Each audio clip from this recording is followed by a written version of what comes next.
What's up, guys? Welcome back to Views, the podcast where Jason and I talk about stuff, try to take up 40 minutes of your day. Yep, and you'll never, ever get it back. It's funny because usually when you tell people that you listen to podcasts, it makes you sound intelligent. Mm-hmm. But if you're listening to this is not that situation. You are a dumb fuck. You are a dumb fucking idiot. No, enjoy 40 minutes of this stupid podcast, you bitches. That's one way to win over your audience. All right, roll the intro music.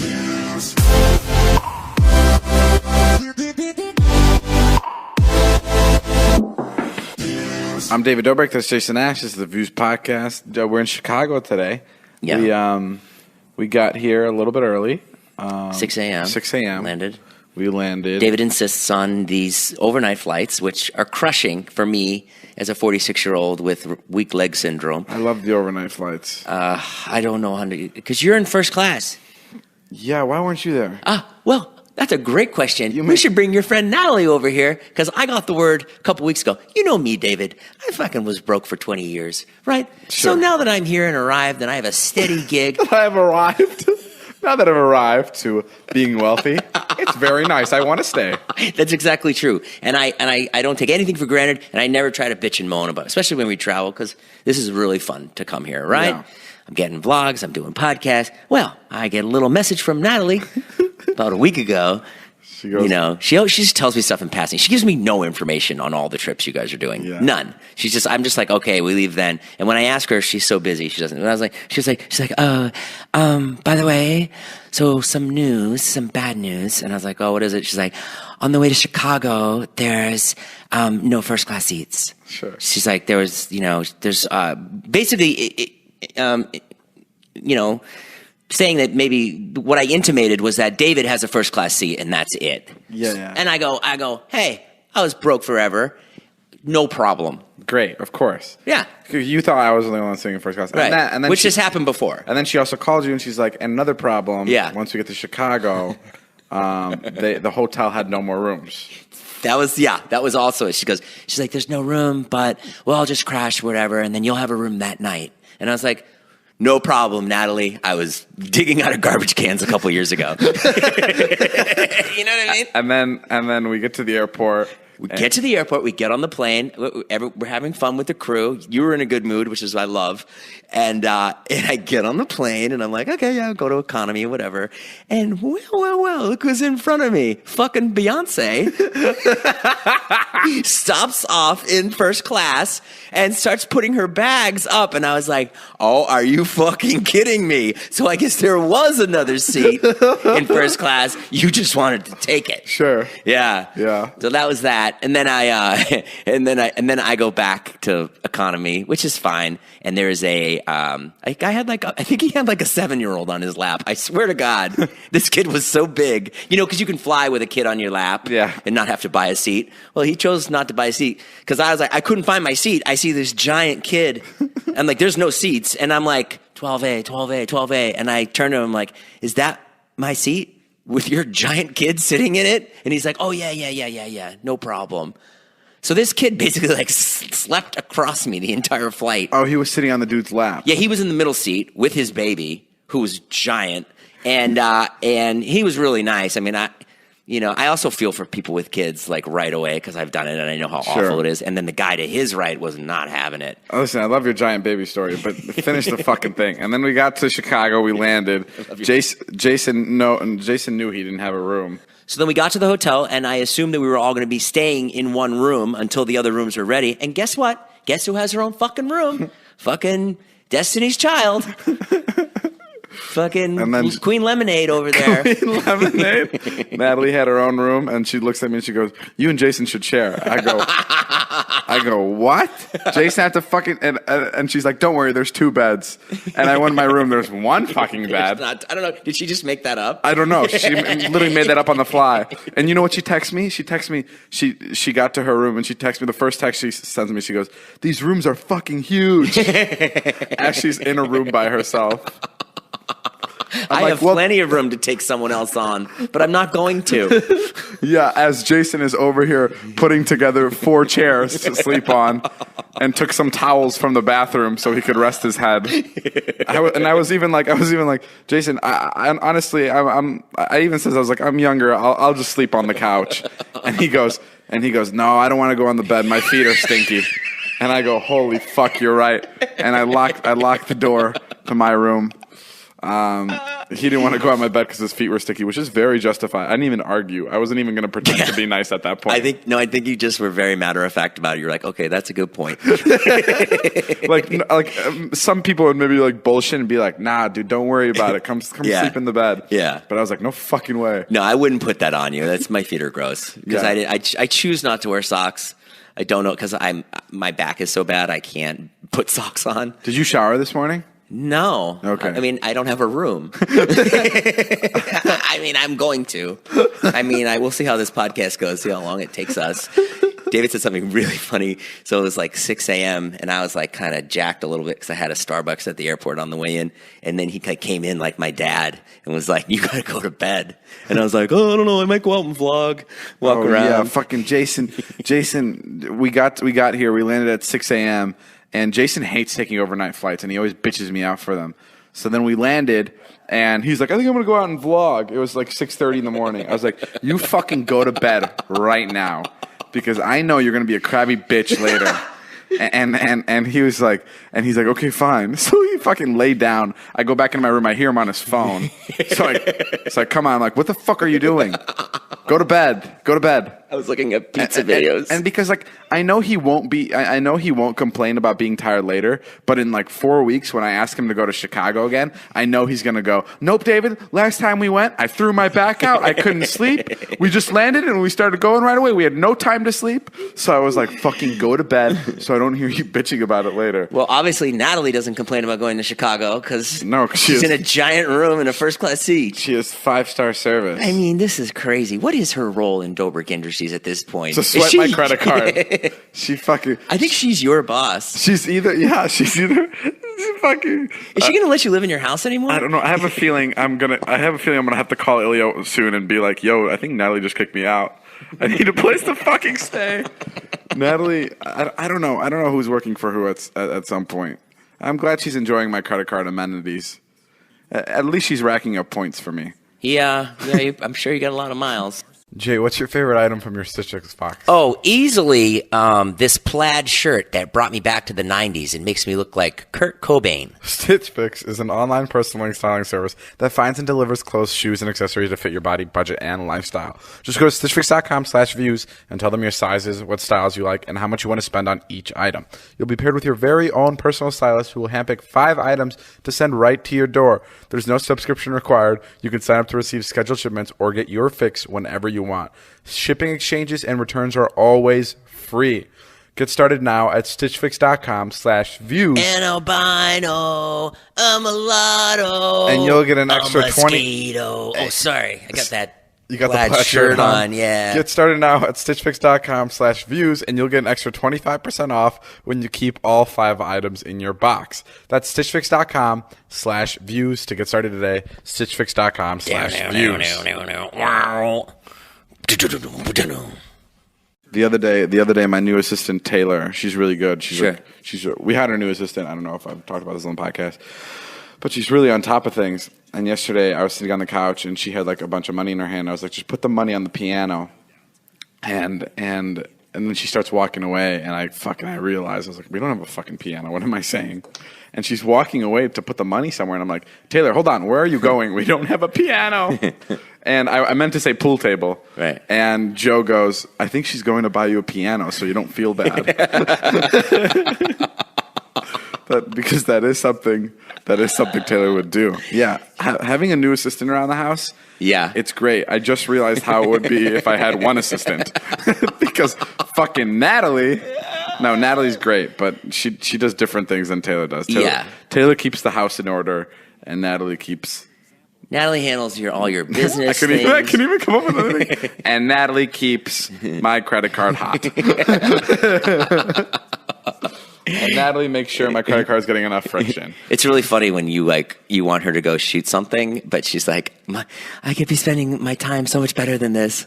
Yeah. But you're like taking her like across town to do some bit that you won't use. Yeah. Yeah, the poor thing. But she's doing a good job. Hooray for Natalie. Poor thing. Go follow her. She's getting a massage right now. She's getting an in-suite massage where they come to her door and put guacamole on her face. She's also already planning some big oven grinder. We're going to have deep dish at 4 o'clock. I already had pizza here. Natalie's favorite things to plan is where we're getting food. She's like, she'll take charge of that anytime. Oh, yeah. Yeah, that's her number one I thing. am always amazed. Like, you make the joke that she's always snacking, but I swear to God, I saw her snacking today at one point where we were at the baggage carousel. I was like, wow, she really gets after it. Oh, she doesn't fuck around. She loves a snack. She loves snacking. And it's crazy. She'll be in like the worst mood, and she'll definitely not want to go out. But if I say we're going to go get kebabs at Jonah's, I've never seen someone change their mood so quickly.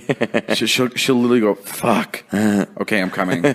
Oh, she likes the kebabs, huh? Loves. Oh, good for her. We did this prank on Postmates drivers and like delivery drivers that would come to my house, and we had like different situations going on in my house. You can see it on my YouTube channel. So like one driver came in and my friend was giving birth and she had to help my friend give birth. Another driver came in. There was a cop car that drove through my living room. It was really fun to film, really funny.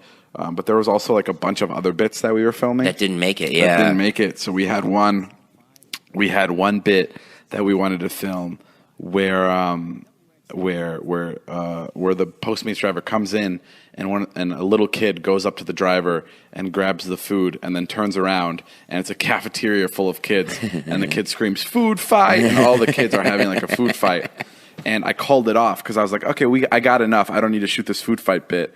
And I told Natalie, I was like, let's not do it anymore. And then I was like, okay, we're not filming that. And then an hour later, I see a kid pull up to my house, and I'm like, what is this kid doing here? Right. And Natalie's like, oh my God, Seth must have not called it off. And then 10 minutes after that, another kid. And then 20 minutes later, there was 30 kids in my backyard. Oh, yeah. And I didn't have any idea what to do with them. And they just didn't call them and tell them? Yeah. Wow. And I felt so bad. They were all there, and I was paying for all of them to be there. Yeah. So it's like, I got to fucking come up with something to do. But that was fun. And then we did another bit where we had the driver... We ordered a fire extinguisher from one of the drivers. Right. And then when the driver walked into my house, there was a person on fire. So we had a stunt guy come in and he lit himself on fire, and the driver walked in and the guy came out completely ablazed, like on fire. Yeah. And we were like, put him out.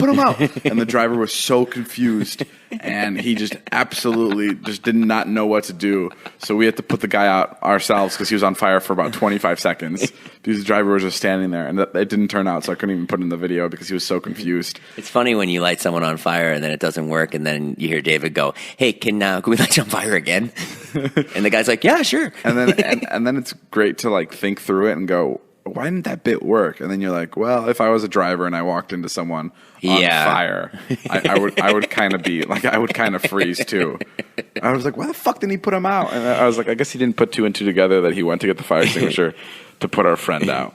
Jason does this stupid thing where every time he messes up, like right now his phone's been going off, and I was like, just turn the ringer off. And he goes, like what? Like this? And then he finally did it, and I was like, yes, like that. Why didn't you do that earlier? And he goes, I don't know, I'm tired. I'm tired, like a toddler. And I know he's not tired. He always blames. Are you kidding? I had a fucking giant baby sleeping on me the entire way here. I know you're not tired. While you slept in that beautiful bed. You know, I woke up to you out here testing the podcast equipment, having a fucking conversation with you like you were hopped up on fucking 10 coffees. I wake up and I hear Jason going, hello, mate, I'm from Australia. This is serious. This is serious. I wake up and he's going, hello, mate. Yeah, my wife left me for a kangaroo.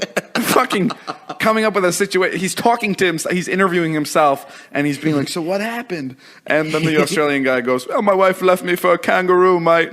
I'm testing the audio equipment. Yeah, you have so much energy, and then when you mess up once, you go, I'm so tired. David, this is all your fault. You shouldn't have had me go on that red eye. When I know you're not fucking tired because you've already ran around the city fucking vlogging your life away. Well, that's why I'm tired, because I already vlogged this morning. Do you ever feel like ticketing websites make getting to the event difficult on purpose? No, I don't feel like they do that on purpose. I just think they're not as good as SeatGeek. Oh, nice save. No, all the ticketing websites I use have worked perfectly. But SeatGeek works just a little bit better. Why is SeatGeek better than the rest? A quick look at the app shows over 50... Because they buy people cars. Huh? Because they buy people cars. Yeah, and a quick look at the App Store shows over 50,000 five-star reviews. How is that for customer satisfaction? It's a better process. SeatGeek pulls together millions of tickets from all over the web. Then it rates each deal on a scale of 1 to 10. Finally, SeatGeek displays them on an interactive map. Guys, you know how amazing SeatGeek is. They've helped me with all kinds of videos, everything they help me with. They're great people over there. I really like the fact that they support all of us. And if you ever need to buy tickets to literally anything, use SeatGeek. And SeatGeek will even give you $10 off your first SeatGeek purchase. All you need to do is use our promo code.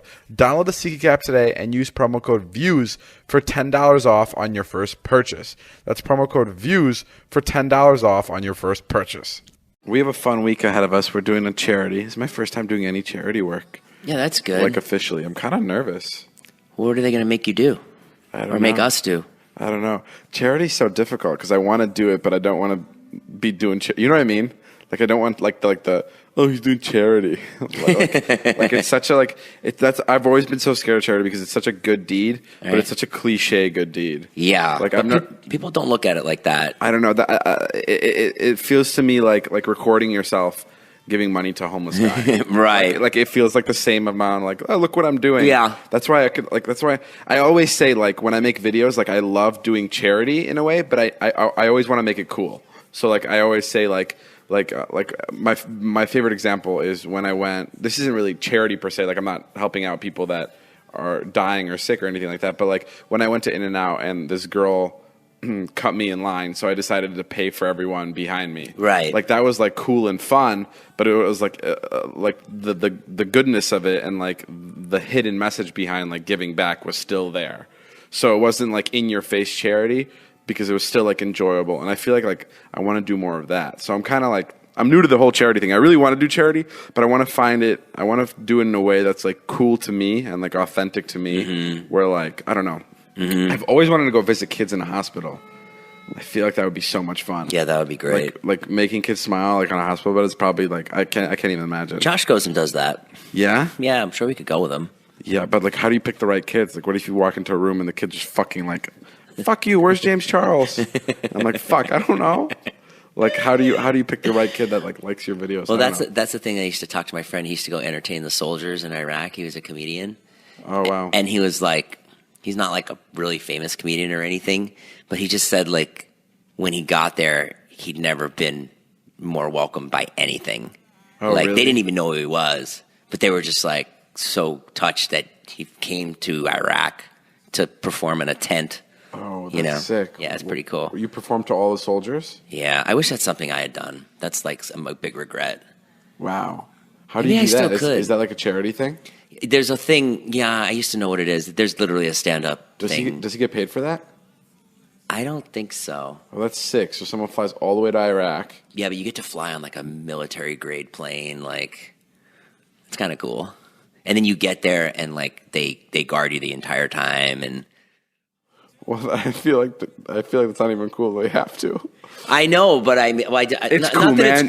When you land in the war zone where bombs are going off, they stand around you and protect you. I fucking hope so. I know, but isn't that cool that like they're basically like, yeah, we're ready to die for this comedian? No, that's basically what they say to them. No, I know. They're like, yeah, if a bomb comes, he's like, I'll jump in front of it. Don't worry about it. That's sick. I mean, yeah, that is cool. But could you imagine being somebody that like? That's like whenever I meet a soldier, I'm always just like blown away. What would you say to people who are trying to start YouTube? Good luck. I'm just asking you generic questions. What would you say if some kid came up to you right now and was like, I want to start a YouTube channel? I don't know what kid fucking talks like that, but a lot of them. I get that question a lot at my live shows this weekend, West Palm and Miami. Fuck you. Tickets almost sold out. Go buy them now. Zane and Jeff are coming. So is Jonah. I get that question a lot, and I always just say, you really, really have to love it. You got to like really like love. It's like the story you always tell, like it's such a funny story. You're like, I turned the camera on my face, and I love looking at my face in the camera. That's what it was. That's how I found out I love vlogging. It's kind of true, though. But I turned on Liza's camera, I put up the viewfinder, and I was like, this is fucking cool. It's like a mirror, but everything's being recorded. So I can show everybody else what I'm seeing. No, it wasn't. You're not even in the videos that much, too. No, it wasn't. It wasn't like, I don't know. I just love the idea of being able to, like a video diary that you can share to the world. I don't know. I think it's so fucking crazy. I love the idea of like making something and then you post it and then people see it right away. Yeah, that's crazy. Like, and then people like comment. Every time I send out like an Instagram photo, I'm like thinking about the caption, for like 45 minutes I think about the caption. And then I hit post. And then it's on everybody's fucking phone. Yeah. It's on anybody in the world can go see that picture now. It's out there. That's insane to me. Yeah. Like I post and it's on Corinna's phone in a second. Like how is that even possible? And I spent so many years like writing things or like I would make short films, but there was no internet. Sure. So they would just sit on my shelf in my fucking room. Probably better than putting them on the internet. Probably. And so yeah, so just that whole concept to me, like always, even with Vine, you're like, wow, I'm gonna be up. I know I'm gonna be making videos for the rest of my life. Like I know I may not be doing YouTube, but like whenever there's a big event, like whenever like one of my friends is getting married, whenever like whenever I get married, whenever my kids go on like we go on some vacation, like I will always be the guy with a camera in my hand for the rest of my life. You think so? No fucking doubt. I'll bet you money you won't. Are you crazy? Yeah. I promise you won't. I've been doing this since like I was. Look at Casey. Yeah. Look at Casey. Casey did it. He was amazing. He burned a trail for himself like no other. He still does it. Yeah, but you can see that like. No, bro. I'm telling you, you'll get older. You won't want to do it. You know, I don't think so. You know what you sound like? Tell me.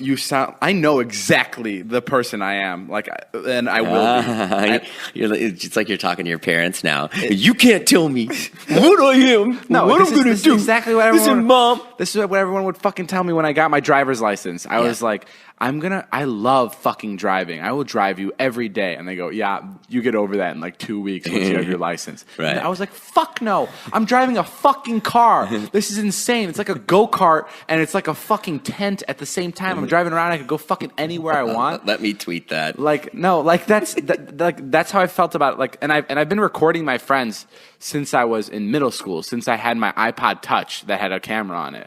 Like I love doing it. I love putting things on camera. Okay. It was just insane to me. Like you can record stuff. And then when I found a vlog camera that had where you could see yourself, then I was like, oh, this is it. Like it's game over. Right. Like I'm going to make videos and I'm going to post them because this is so exciting. Well, I guess I'm being kind of hypocritical because I'm 46 and I love doing it. Yeah. So. I will forever be making videos, whether I'm posting them or not. I love, I love looking. I'm not saying I'm going to be posting YouTube videos. Oh, I see. Oh, yeah. Oh, you're just going to make them. Oh, I'll stop. There's a chance I'll stop posting YouTube videos in fucking a year or two. Right. I'm just saying, for as long as I live, I will always, like, any big moment that I feel the need to be recorded will 100% be on camera. Are you going to film Aaron's wedding? Yeah, I'm going to film I'll film all of our friends' weddings. Yeah. Like 100%. Like, I'm not going to be their, like, lead camera guy, but I'm definitely going to bring in, like a small camcorder of some sort, like, whether it's my Canon. Remember at Josh's wedding, you were like, didn't know if you could film or not. Oh, yeah. Did I film at the wedding? No, I let barely. That one be. No, Josh is different. Josh is like, Josh is like an adult celebrity that like I'm friends with that I would never do that at. But like with like my friends like Zane, Carly, Aaron, like I'm gonna film the fuck out of it. Yeah, I'm gonna be right under their nose when they're kissing for the first time. It's so exciting that you guys have all that stuff to come. Yeah, that's crazy. It's crazy. We're all getting married, and that was not even girl. You guys don't even really have. Everybody's single, mostly. None of us are like. There's like 2 of us that are close to getting married. Yeah, everyone else is literally completely single. Like sometimes I think about like when you come and get me and you're like, we're going to a club, and I'm like, okay, let's go. Yeah, and I think about that where everyone's real jazzed up in the car. Natalie's jazzed up, you're jazzed up, Zane's jazzed up, and then I think to myself, oh, will these guys grow out of clubs in like 2 years? We definitely will. Yeah, and then wonder what will happen then. I read a comment the other day that was that said, "This is so sad, but I just realized that I'm gonna be alive for the time Jason Nash passes away." That's crazy. So It'll be a sad day. There's a chance that I could drop dead tomorrow. Yeah, there's a chance that most of us are going to be around for when you die. 100%. I mean, unless one of us dies in a freak accident, there's a chance that we're all going to be alive for your death. Yeah. How fucking crazy is that? But it won't be that crazy because, like, you'll be like 60. You think? You think you're going to make it that long? Yeah, I think so. Yeah. Like, you'll already be old. Sure. You know what I mean? And you'll have accepted it. We'll all be the same age at that I point. can't wait until we're the same age. Pretty much. My biggest fear growing up was that I wasn't going to be around. I've said this a lot, but when I was going to college, like I knew that I have like a personality where I can be friends with basically anybody, like anybody like that I first find. Like the reason I was friends with my friends in high school wasn't because we had a lot in common. It was just because of our location. We were all neighbors. Okay. Like John, Alex, Michael. Like we didn't have that much in common. We were just all, and we would always say this. We were so fucking different. Like John wasn't anything like us. And we would always go, the only fucking reason we hang out is because we're close to each other. Like we were so aware of that. So like I was always scared that when I got to college, I would get in with the wrong crowd. Like I would start hanging out with the kids that that were like, you know, they would abuse drugs and they were burnouts and they wouldn't do much. And I was like, those are the people you meet at college. Those are the people that you're gonna be at their fucking wedding one day. Mm-hmm. And I was so scared of that. I was like, I don't want to meet the wrong kids. And my entire life is gonna be like on this like weird, you know, slippery slope. And I'm so happy I met like all the friends we have now. Like they're the best friends to have, like to like celebrate anything with. Like those are I'm gonna be at their wedding, they're gonna be at my wedding, like they're gonna be, you know. You mean your Vernon Hills friends or your Los Angeles friends? Both. Yeah. Like the LA friends and the Vernon Hills friends. Like it's like so fucking. Did you meet a wrong kid at college? Did you meet some people you didn't like? Yeah, I mean, I met a ton of kids where like I befriended them and I knew that they weren't good people. Right. But, like, I couldn't help it because I was like either too nice to get myself out of that relationship, or like I was just like in too deep. So I was scared that I was gonna. That was my biggest fear of college. I was like, how the fuck I was like, I know my roommate, whoever my roommate is, that's gonna be my best friend, and I'm not gonna have any say over it. That's gonna become my best friend. So I was like, I was nervous to pick a roommate. So I was happy I didn't go to college and kind of did it a different way because that drove me crazy. I didn't think like that at all. I got my roommate. He was awful. And I was like, okay, I'm never going to talk to you. Interesting. Yeah. Maybe that's what would happen, but I was thinking about it a different way. Everybody's shopping online right now. No one's even going to the store. Have you? When is the last There's nobody out in the streets. Literally, it's a ghost town out there. I haven't seen anybody outside even. It looks like the purge out there. And I think that's because of Honey, guys. Oh, that's why. Honey is a free browser extension that saves you money anywhere you shop online. It finds coupon codes and other discounts across the web and applies them automatically. I don't know how it works, but Honey saves me money where I already shop. It might be magic. Basically, guys, Honey applies coupons at checkout to a bunch of places that you shop. It's incredible. Like you can be on Target.com and then you're shopping, and at your checkout, it'll automatically apply coupon codes that it's found online. The average Honey user saves about $126 per year. That's like, Jesus. That's how much does it save per year? $126 per year. Sorry, I was looking at the empty streets out there. Yeah. $126 a year? That's a pair of AirPods, Jason. I feel like I've used Honey and I've actually saved more than that. But okay, they're being modest, which is what we like about over brands. 10 million people are already saving with Honey. Honey has over 100,000 five-star reviews on the Google Chrome store. Time Magazine calls Honey basically free money. Listen, there's literally no reason not to use Honey. Guys, this is David's older friend here, Jason, and I realize how great it is. So go do it. It's free to use, installs on your computer in just 2 clicks, and it'll save you money so you can treat yourself to something nice. Get Honey for free at joinhoney.com/views. That's joinhoney.com/views. All right, guys, for the next portion of this podcast, we're actually in Miami. We're in Florida. That's also in Miami. Just want to paint the picture for everybody. We're here with Jeff Wittick. Hey, what's up, guys? I'm Jeff. I'm super excited to be here in Miami showing David around my old hometown. Yeah, and now why I thought Jeff would be a very fun person to talk to about Miami was because this is where he made the majority of his income, drug dealing, murdering people, and doing other stuff like that. Allegedly. Allegedly. No, Jeff never murdered anybody. But this is. So you started your drug dealing. Let's make this clear. You're not a drug dealer anymore. You're a full blown YouTuber. Yeah, I was never a drug dealer. fuck, you always get me on here to talk about this shit that I don't want to talk about. I did get arrested here for drug trafficking, but I was never a drug dealer, except that one time I got caught with 50,000 pounds of you know, coke. it's so crazy hanging out with you guys and just doing the stuff we do now. We have such a nice life. And then I look back at the stuff that I was doing. Who the fuck did I think I was down here by myself? I moved here at 18, 19, and I think the problem was I was really influenced by movies, so I thought that I was Boston George. Like, oh yeah, whatever, I'll just go down there, I'll figure it out. You got some cocaine, I'll figure it out. Sure. Was your life like living in the movies? Was Yeah. it similar? Like, were you not? I was driving by, and there's a bunch of and when you go into Miami, there's just a bunch of tall, standing apartment buildings. Yeah. And all I can think about is the top floors of all those apartment buildings have to be drug dealers or like big kingpins. Is that true, or am I exaggerating? A lot of this was built up off the cocaine business. Yeah. A lot of it was. I don't think it is anymore because I think the cocaine, they cracked down here so that it doesn't come in this way anymore. That's why you moved to LA. No, I moved to LA to do Vines with you, David. But, Sure. Yeah, I do feel like I was in a movie. I still feel like I'm in a movie. This might sound a little selfish, but I feel like you're all just characters in my movie. But I feel like everybody's like that. Like Jason's got. That's how David feels about all of us, too. I think that's how the majority of people feel. Would you say you two are the two biggest narcissists in the group? No, I am the biggest narcissist. Well, we also have Jonah here. Jonah, do you feel like we're all in your movie, or do you just feel like you're an extra in our movie and that's your life purpose? Well, to be honest, for me, when I'm like going about my day, I like turn everything into a scene. So when the cameras aren't rolling, I look at it from like a third person perspective, like the camera's looking at me, but the camera's not. And it's always a bit. I don't know why. It's weird. Dude, that movie sucks. Okay, no, back to the whole thing. Okay, so you moved out here. You were telling me earlier that you graduated from. Well, let me be honest. I'll tell you the real story. Please. No, Don't hold no back. exaggeration for the fucking vlogs or whatever character stuff. I moved out here because I had a job cutting hair in a barbershop that was opening up, and it was going to be a lot of like celebrities and athletes, and 18-year-old me from Staten Island. I was like, oh, this sounds like a dream come true. I get to cut celebrities' hair. I'll be living in like paradise because it looks beautiful here. Yeah, it's gorgeous. So that's what I originally came down here for. And then I realized I just have the same salary that I had back in Staten Island, and now I have to hang out and live this lifestyle with all of these, You weren't keeping up with elite- the celebrities.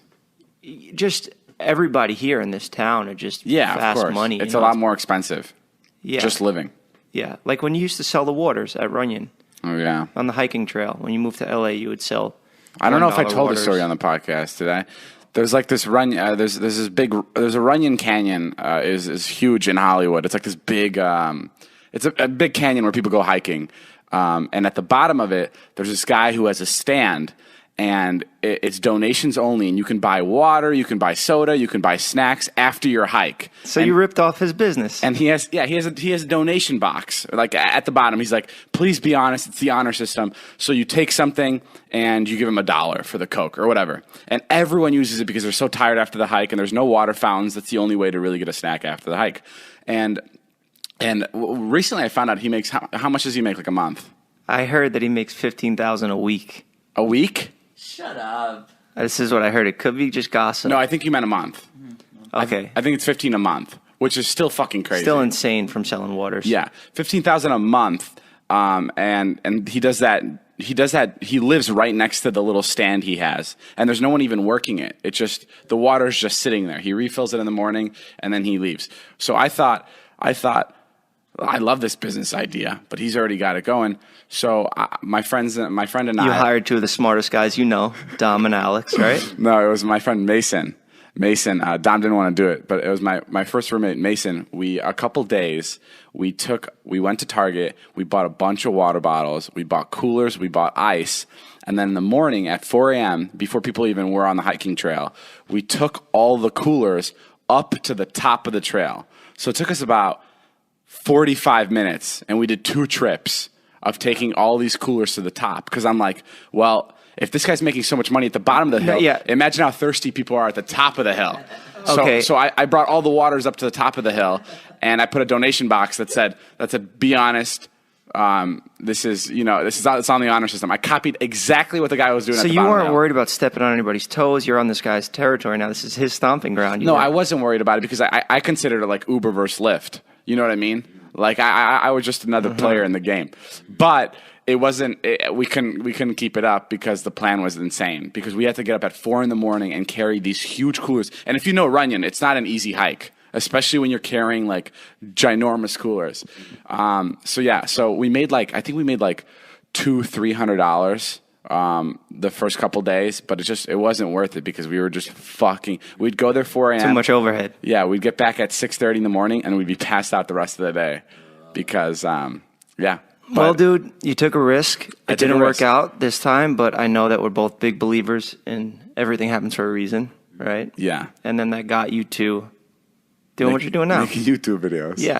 So you're a barber, and then you're like, I need to start drug dealing. I move out here. I'm working in the barber shop. I'm doing pretty well. I'm successful for a barber salary, whatever. Sure. One day, Amber Rose walks in, and I'm like, holy shit, you look like Kanye West's ex-girlfriend or whatever. At the time, they were dating. And she's like, oh, sweetie, I am Kanye's girlfriend. Can you give me a haircut? And I'm like, holy shit, like I was fucking starstruck. All these celebrities are coming into this barbershop. I'm 18, 19 years old. I'm introduced to this whole new lifestyle, and I have no money, basically. You know what that's like, Jason. Have no money?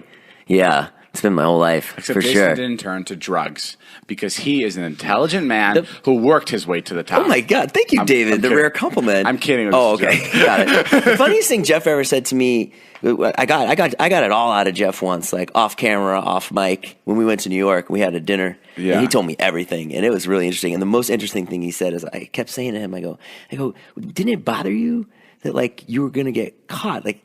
You have all this money. Wouldn't that bother you, David? Like, fuck, I'm going to get caught. I know I'm going to get that's so caught. fucking right? scary. And he said he actually, what he loved was like the thrill of it, like the chase of it. Sure. And that's what kept him going. Yeah. Well, when I was successful. Once you met Amber Rose, this is when you were like, oh shit, Amber Rose is living this life and I want to kind of live this life. So you wanted to elevate your lifestyle and you're like, I need to get into I drugs. feel like such a pussy saying it with her name specifically. It was a lot more. But yes. But yes, it was. That was part of it. And then you went to your friends that you already knew through like connections and you went, hey, give me a bag of Coke. I'm going to flip this bitch. I'm going to make some money. How did that work? I started going back to a lot of my New York friends. They started trickling down here. This is like, they call this like the sixth borough, Miami Beach. So this is like where people that kind of want to get out of New York, they come down here, and that crime kind of overflowed down to here. And then I'm meeting these people and just putting two and two together. Like, how'd you get into Vine? One of your friends told you, like, hey, try this out. And then you saw that there's money. I love these comparisons to being an international drug dealer to being a viner. It's the same shit, dude. Sure, You get yeah. introduced to something, your friends are doing it, you see that they're dumb and they're successful at it. Oh, this idiot could do this, I could do this too. Yeah. And I could do it better, probably. 100%. Yeah, okay. And then you also got busted in Miami. Well, here's the thing. Cutting hair, you know everyone. You meet everybody in that town instantly. Like, word of mouth spreads quickly, and now I know everyone, so why not? It was just easy. It just kind of happened naturally. 100%. And then you got arrested again because cops came into your house and they found that you were running a small casino gambling thing inside your apartment. Okay, so a couple of my buddies back in New York, they had this poker game that was doing really well, and they wanted to try it out down here. So I liked the idea, and I hosted it.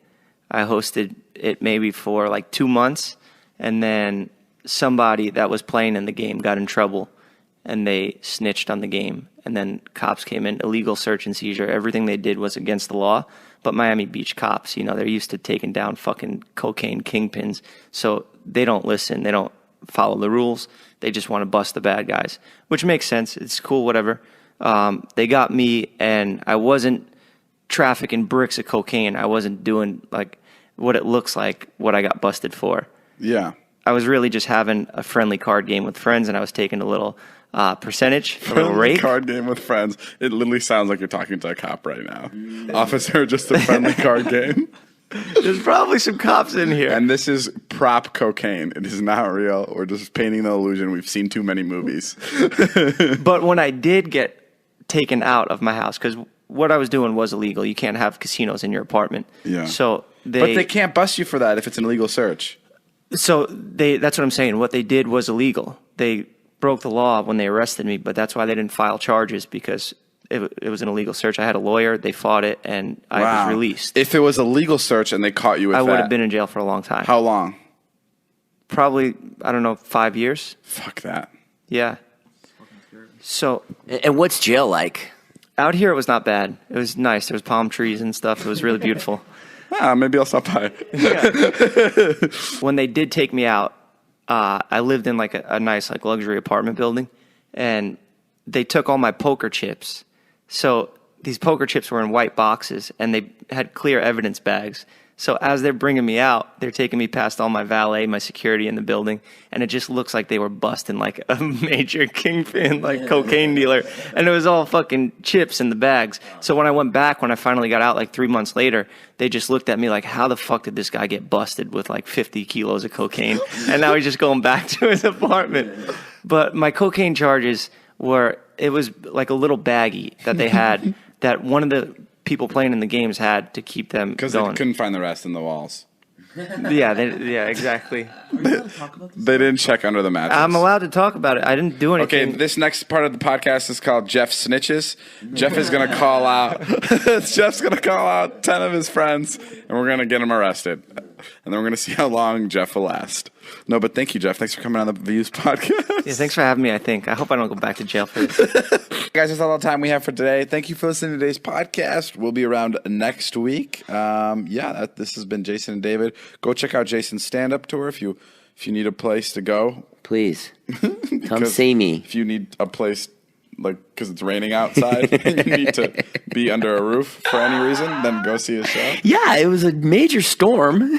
So we stumbled in. We sold out because it was storming out. I'm only playing hurricane areas. But go check out my merch. The Beverly Collection sold out. It's fucking doing great. So wait for the restock for that. And there's new merch. There's new stuff out there. Go check it out. Fanjo.co/Dobrik. Follow me on Twitter, Instagram. Follow Jason on Twitter and Instagram. We'll see you guys later. Bye. My name's Jeff. Bye-bye.